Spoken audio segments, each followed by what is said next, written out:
వారికి కావాల్సిన ఇన్సెంటివ్స్ ఇచ్చి ప్రోత్సాహం చేయాలని ఒక సంకల్పాన్ని దృష్టిలో పెట్టుకొని ఎవరైతే పారిశ్రామికవేత్త ముందుకు వస్తూ ఉన్నారో వారి ఇబ్బంది వలన ఒకరో ఇద్దరో రాకుంటే భూతద్దంలో పెట్టి మన రాష్ట్రానికి సంబంధించిన ప్రగతి ఈ విధంగా ముందుకు పోవద్దని భయభ్రాంతులు చేసే కొంతమంది మూర్ఖులు కూడా ఉన్నారు.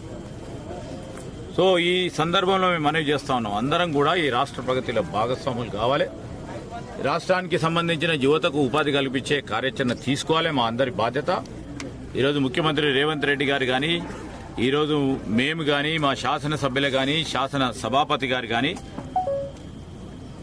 ప్రభుత్వం 10 మందికి మేలు చేయాలి, 10 మందికి ఉపాధి కల్పించాలి, అందరు బాగుండాలి, అన్ని కుటుంబాలు సంతోషంగా ఉండాలనే ఒక తాపత్రయంతో, ఒక లక్ష్యంతో, ఒక సందర్భంలో పరిశ్రమలు, ఇంకో సందర్భంలో వ్యవసాయం, ఇంకో సందర్భంలో ఇంకా అనేక అంశాలను ముందుకు తీసుకెళ్లి ప్రజలకు మేలు చేయాలనే సంకల్పంతోనే రాబోయే కాలం కూడా ముందుకు తీసుకెళ్లడం జరుగుతుంది. Thank you.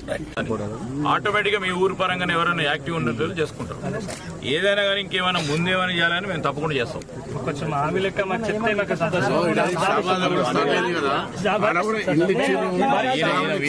మాకు వర్క్ షాప్ ఉంది, మాకు సంతోషమే. మరి మా కోసం అంత ప్రయాసపడతారు, మరి చాలా గ్రహిస్తుందని. మాకు చిన్న జాబ్ల అవకాశం మాకు కుటుంబాల పరంగా మీరు మాకు తోడుకున్నారు. మీరు మాకు ప్రాంతానికి వచ్చారు కదా, మేము అప్పీల్ చేసుకోవాలి అని మాత్రం అప్పీల్ చేస్తాను. అన్ని విధాలా మీకు నేను ఉంటాను.